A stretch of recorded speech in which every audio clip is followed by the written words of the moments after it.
नमस्कार साथियों। बहुत बहुत स्वागत है आपका अपने YouTube चैनल आर्यन एस्ट्रोलॉजी में। साथियों, आज इस एपिसोड के माध्यम से हम बात करेंगे कुंडली के सभी 12 भावों में शुक्र का प्रभाव। साथियों, इससे पहले कि हम शुक्र देव के बारे में कुछ जानकारी आपको प्रदान करें, जान लेते हैं कि शुक्र देव की उच्च राशि नीच राशि कौन सी है और ये किनको अपना मित्र मानते हैं तो किनको अपना शत्रु मानते हैं। साथियों, शुक्रदेव मीन राशि में 27 अंश पर उच्च के हो जाते हैं और कन्या राशि में 27 अंश पर नीच के हो जाते हैं। शनिदेव, बुध देव, राहु देव, केतु देव इनके ये मित्र हैं। सूर्य देव, चंद्रदेव, मंगल देव, गुरुदेव इनके ये शत्रु हैं। वृषभ राशि और तुला राशि इनकी स्वयं की राशियां हैं। साथियों, एक बार की बात बताऊं आपको कि शुक्रदेव को दैत्य गुरु शुक्राचार्य भी कहा जाता है। इन्होंने महादेव की बहुत कड़ी और कठोर तपस्या की और उस तपस्या के फल स्वरूप इनको महादेव से 3 वरदान प्राप्त हुए, जो इस प्रकार से हैं कि पहला वरदान तो इनको मिला अमरत्व का वरदान, ये अमर हैं। दूसरा वरदान इनको जो प्राप्त हुआ वो हुआ मृत संजीवनी विद्या का, जो किसी भी मृत व्यक्ति को नया जीवन दे सकती है।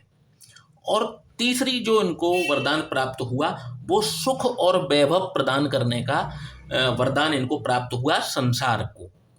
तो ये डिपार्टमेंट इनके पास ही है। इनकी कृपा के बिना आप सुखी और समृद्ध नहीं हो सकते।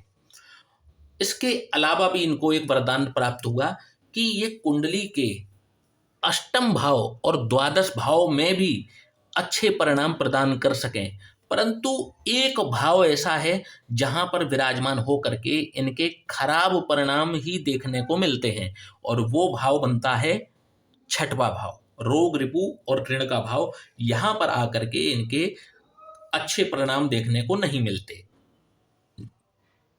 शुक्र से हम किन किन चीजों का विचार करते हैं? तो साथियों, शुक्र से हम आंतरिक शक्ति का विश्लेषण करते हैं। पुरुष के अंदर जो जनन्य शक्ति है उसका निर्धारण उसकी शुक्र की स्थिति से ही होता है। स्त्री और पुरुष में जो कामेच्छा है उसका निर्धारण भी शुक्र की स्थिति के अनुसार होता है। वस्तुतः जो कला प्रेमी होते हैं उनका भी निर्धारण शुक्र की स्थिति पर निर्भर करता है। यदि आपको कैरियर नृत्य के क्षेत्र में, मॉडलिंग के क्षेत्र में, ग्लैमर के क्षेत्र में या अभिनय के क्षेत्र में बनाना है तो शुक्र को आपको अपने फेवर में लाना ही होगा। उसकी कृपा के बिना आप इन चीजों में अपना कैरियर नहीं बना सकते। यदि आप लग्जरियस लाइफ चाहते हैं, लाइफ में एंजॉयमेंट चाहते हैं, घूमना फिरना चाहते हैं, टूर एंड ट्रेवल करना चाहते हैं, तो आपको शुक्र को अपने फेवर में रखना ही होगा, अन्यथा आप इन चीजों का जीवन में उपभोग नहीं कर सकते। लग्जरियस लाइफ बिना शुक्र की कृपा के मिल ही नहीं सकती। आपके पास चाहे कितना भी धन क्यों ना हो, कितने भी समृद्ध क्यों ना हो, परंतु यदि शुक्र आप पर कुपित हैं या पीड़ित होकर के आपकी कुंडली में विराजमान हैं, तो आप धन का उपभोग नहीं कर सकते। आपके पास धन, आपके बैंक में करोड़ों अरबों रुपए होगा, परंतु आप उसका उपभोग नहीं कर पा रहे होंगे यदि आपके शुक्र पीड़ित हैं। और इसके अलावा यदि बात की जाए तो आप कितने महंगे आभूषण जीवन में खरीदेंगे, कितने महंगे रत्न पहनेंगे, कौन कौन से रत्न पहनेंगे, आप गाड़ियां खरीदेंगे तो कितनी गाड़ियां खरीदेंगे, आप 10 लाख की गाड़ी में चलेंगे या 5 करोड़ की गाड़ी में चलेंगे, आप साइकिल से चलेंगे या हवाई जहाज में उड़ेंगे, आप अपने घर से 100 किलोमीटर दूर जाकर के घूम करके आएंगे या अपने घर से हजारों किलोमीटर की यात्रा करके आप विदेशों के सफर करेंगे। इन सब बातों का निर्धारण शुक्र की स्थिति से ही होता है। आप मकान तो बना लेंगे, परंतु मकान कितना सुंदर बना पाएंगे? मकान जो है छोटा मकान होगा, एक 30 बाई 50 का एक छोटा सा मकान होगा, या फिर आप एक महल में रहेंगे, शुक्र की स्थिति पर निर्भर करता है। तो साथियों, इन सब चीजों का निर्धारण भी शुक्र की स्थिति से होता है। और यदि बात करें और गहराई से जानें तो जो लाइफ स्टाइल डिसीजेस हैं, जिनको आजकल हम ब्लड प्रेशर, शुगर, डायबिटीज इनके नाम से जानते हैं, ये भी पीड़ित शुक्र से प्राप्त हो जाती हैं। इनसे भी हम इन बीमारियों का विचार भी हम शुक्र की स्थिति से कर लेते हैं। तो साथियों, आइए जान लेते हैं कि आपकी कुंडली में शुक्र कहाँ विराजमान है और किस प्रकार के परिणाम आपको जीवन में मिल रहे हैं। एक एक करके देख लेते हैं। साथियों, बात की जाए यदि शुक्र कुंडली के प्रथम भाव में विराजमान हो जाए, जो आपके लग्न का भाव है, तो कैसा परिणाम देंगे। तो आप देखेंगे कि ऐसे जो व्यक्ति होते हैं ये दीर्घायु के धनी होते हैं। इनके अंदर काम शक्ति और ऊर्जा बहुत असीम होती है। यदि इनकी पूरी लाइफ की बात की जाए, एक अगर समअप करें, एक छोटे से समरी निकालें इनकी लाइफ की, तो एक लग्जीरियस लाइफ इनके खाते में जरूर आती है। लग्जीरियस लाइफ जीते हैं। गवर्नमेंट से, सरकार से इनको निरंतर कंटिन्यूअसली किसी ना किसी प्रकार का लाभ जरूर मिलता है।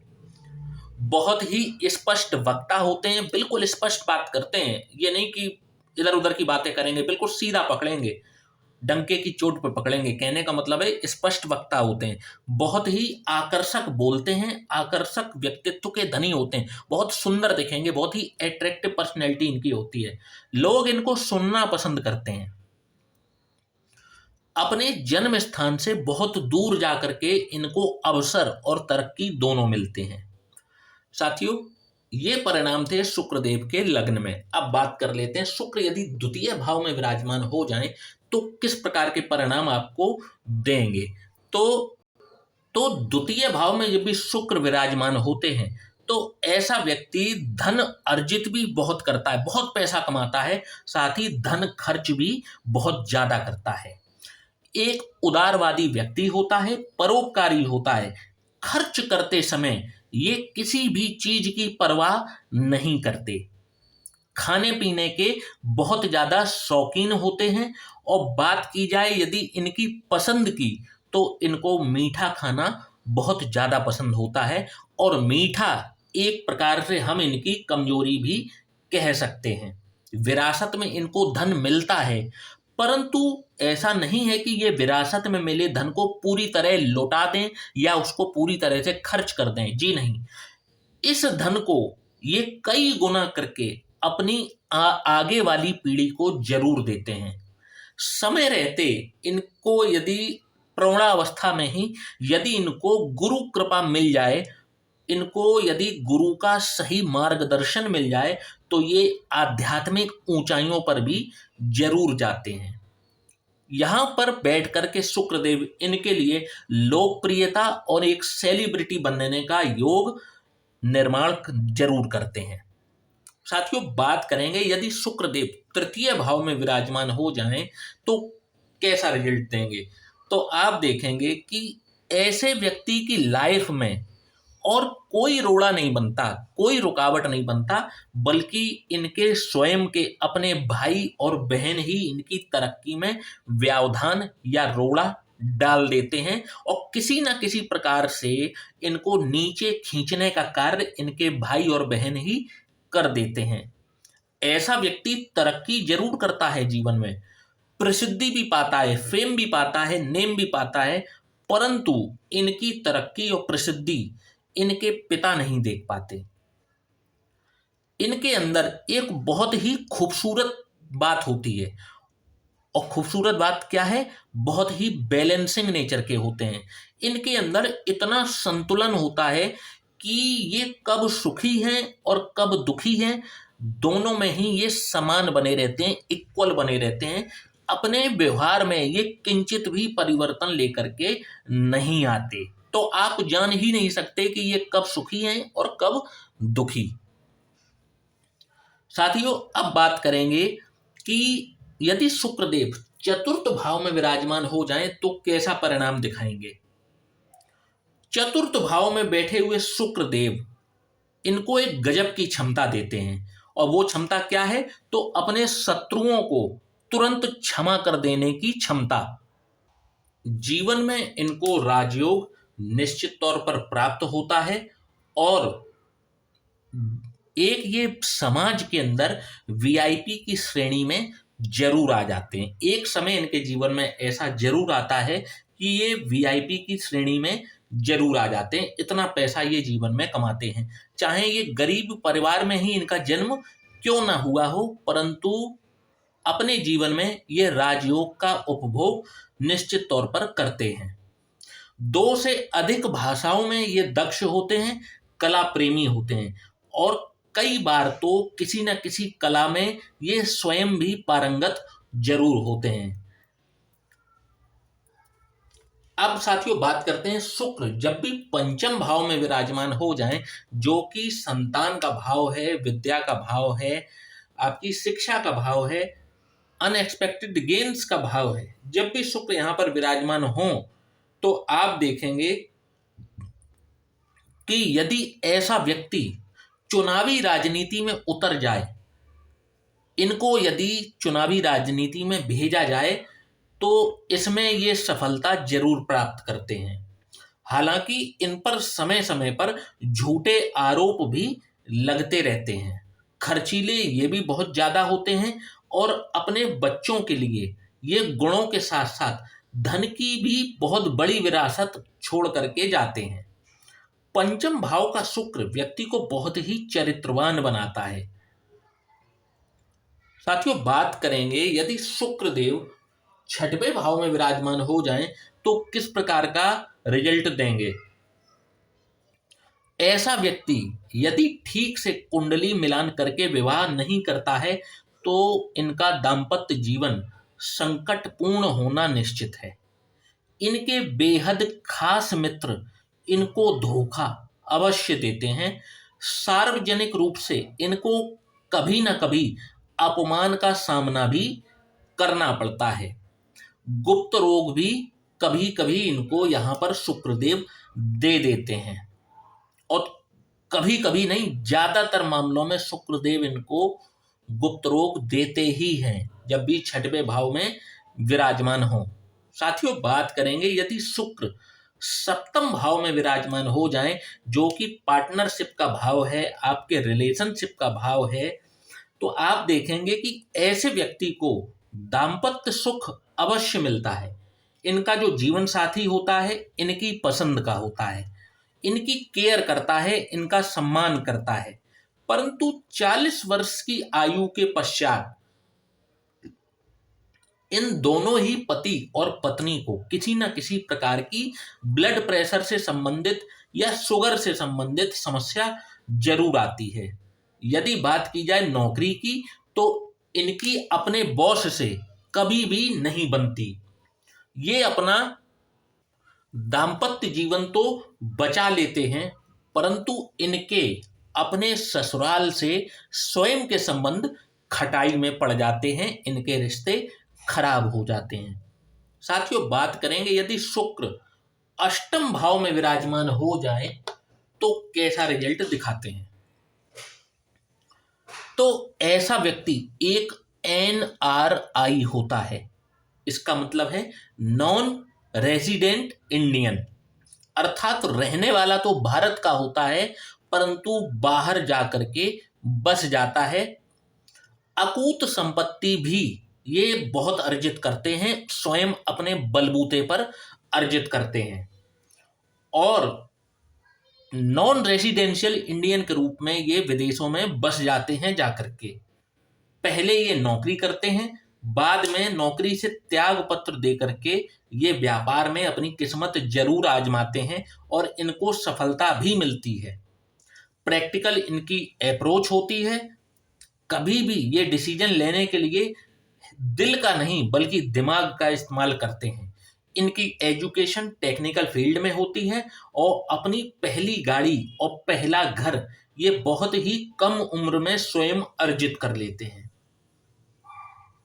साथियों बात करेंगे यदि शुक्र नवम भाव में विराजमान हो जाए, जो कि आपके भाग्य का भाव है, धर्म का भाव है, पिता का भाव है। जब भी शुक्र यहाँ पर विराजमान होंगे तो ऐसा व्यक्ति आस्तिक होता है, धार्मिक होता है। धर्म में इनको बहुत ज्यादा रुचि भी होती है, धर्म को जानने में। यदि ये स्त्री जाति का हैं तो इनको आभूषण बहुत ज़्यादा प्रिय होते हैं, इनको आभूषणों से बहुत ज़्यादा लगाव होता है। ये आसानी से किसी न किसी चीज़ को जरूर सीखते रहते हैं, जिसको कि यदि हम बात कहें तो अपडेट होते रहते हैं, अपने व्यक्तित्व को निरंतर बढ़ाते रहते हैं। तो इसमें भी किसी प्रकार का कुछ गलत नहीं है। अपने घर का ये बहुत ज़्यादा ख्याल रखते हैं। घर की साज सज्जा सजावट, उसकी सुरक्षा को लेकर के स्वयं हमेशा चिंतित रहते हैं। साथियों, बात करेंगे शुक्र यदि दशम भाव में विराजमान हो तो किस प्रकार के रिजल्ट यहाँ पर देंगे। तो ऐसा व्यक्ति अपने जीवन में, याद रखिएगा, ऐसा व्यक्ति अपने जीवन में कला के शिखर पर पहुंचता है। जिस कला से ये जुड़ा हुआ होगा उसके शिखर तक ये जरूर जाएगा। ऐसे बहुत से सेलिब्रिटीज हैं जो हॉलीवुड या बॉलीवुड में हैं, उनके इसी स्थान पर शुक्रदेव विराजमान रहते हैं। एक एक करके अपने अवगुणों को ये हटाते जाते हैं और अपने व्यक्तित्व को निरंतर निखारते रहते हैं। और यहाँ पर बैठे हुए शुक्र व्यक्ति को जीवन में एक बड़ा राजयोग निश्चित तौर पर दिलाते हुए देखे जाते हैं। साथियों, बात करेंगे यदि शुक्रदेव एकादश भाव में विराजमान हो, जो कि आपकी आय का भाव है, लाभ का भाव है, आपकी इच्छा पूर्ति का भाव है। जब भी शुक्र यहाँ पर विराजमान हो तो ऐसे व्यक्ति के दाम्पत्य जीवन में ससुराल की घुसपैठ के कारण दाम्पत्य जीवन जो है वो खटाई में पड़ जाता है। कई बार तलाक तक की नौबत आ जाती है। लग्जीरियस वाहन ये निरंतर बदलते रहते हैं। महंगे महंगे वाहन खरीदना और उसको निरंतर बदलते रहना, लगभग 1-2 साल में ये अपना वाहन चेंज करते रहते हैं। इतना पैसा इनके पास होते हुए भी इनकी जो प्रोफेशनल लाइफ है उसमें जो ये डिजर्व करते हैं इनको कभी भी नहीं मिल पाता। मतलब जितने ये स्किल्ड होंगे, जितने ये टैलेंटेड होंगे, उस हिसाब से ये अपनी प्रोफेशनल लाइफ में ग्रोथ नहीं कर पाते। साथियों, बात करेंगे यदि शुक्र द्वादश भाव में विराजमान हो जाए, जो कि व्यय का भाव है, तो किस प्रकार का रिजल्ट दिखाएंगे। तो आप देखेंगे कि ऐसा व्यक्ति जिसके शुक्र द्वादश भाव में विराजमान है, ये टेक्निकल और खास तौर पर इंजीनियरिंग की या मेडिकल की पढ़ाई करते हैं। पढ़ाई चाहे ये टेक्निकल करें चाहे कैसी भी करें, इनका कला में किसी न किसी प्रकार की इनको रुचि जरूर होती है। और रुचि होने के बावजूद भी इनके कौशल पर, इनकी स्किल पर इनका आलस्य भारी पड़ जाता है। अपने आलस्य के कारण कई अवसर खो बैठते हैं। इनका कोई ना कोई पुराना रिलेशनशिप शादी के बाद में जरूर वापस लौट करके आता है। द्वादश भाव में विराजमान शुक्र को यदि बात की जाए तो बहुत भोग कराते हैं। यहाँ पर जिसका भी शुक्र विराजमान होता है ऐसा व्यक्ति भोगी होता है, सांसारिक सुखों को जबरदस्त तरीके से भोगता है। चाहे वो दौलत हो, दौलत कमाएगा तो उतनी ही खर्च भी करेगा। कहते नहीं कि बहुत लोग कहते हैं कि पैसे का मजा उठाना। लोग पैसे तो कमा ले जाते हैं, दौलत तो कमा ले जाते हैं, परंतु उस पैसे का हर कोई मजा नहीं उठा पाता। लेकिन जिसके शुक्र द्वादश भाव में विराजमान हो, ऐसा व्यक्ति पैसा कमाता भी है और उस पैसे का आनंद भी लेता है। वो अपने ऊपर धन बहुत खर्च करेगा। ऐसा व्यक्ति को गैजेट्स पहनने के, घड़ी पहनने के, आभूषण पहनने के ऊपर, अपने कपड़ों के ऊपर, खान पान के ऊपर ऐसा व्यक्ति बहुत खर्चा करता है। और खर्चा करता है, जितना ज़्यादा ये खर्चा करते हैं शुक्र देव की उतनी ही कृपा इनको मिलती रहती है, उतना ही धन इनको मिलता रहता है। जितना ये खर्चा करते रहते हैं इतनी कृपा शुक्रदेव की इनके ऊपर रहती है द्वादश भाव में। इसीलिए तो द्वादश भाव में शुक्र को राजयोग कारक कहा गया है, इसी कारण से, क्योंकि ये भोगी बना देते हैं, व्यक्ति को बहुत मजा दिलाते हैं जीवन में जब भी द्वादश भाव में शुक्र विराजमान हो। तो साथियों, इस प्रकार के रिजल्ट इनके देखने को मिलते हैं सभी अलग अलग भाव, 12 भावों में। चाहे आपकी कोई भी लग्न हो, चाहे कोई भी राशि हो, हमने शुक्रदेव को भाव के आधार पर फलित किया है। यदि साथियों आप भी अपनी कुंडली का विश्लेषण कराना चाहते हैं तो नीचे दिए हुए इस व्हाट्सएप नंबर पर आप हमसे संपर्क कर सकते हैं। जय सिया राम।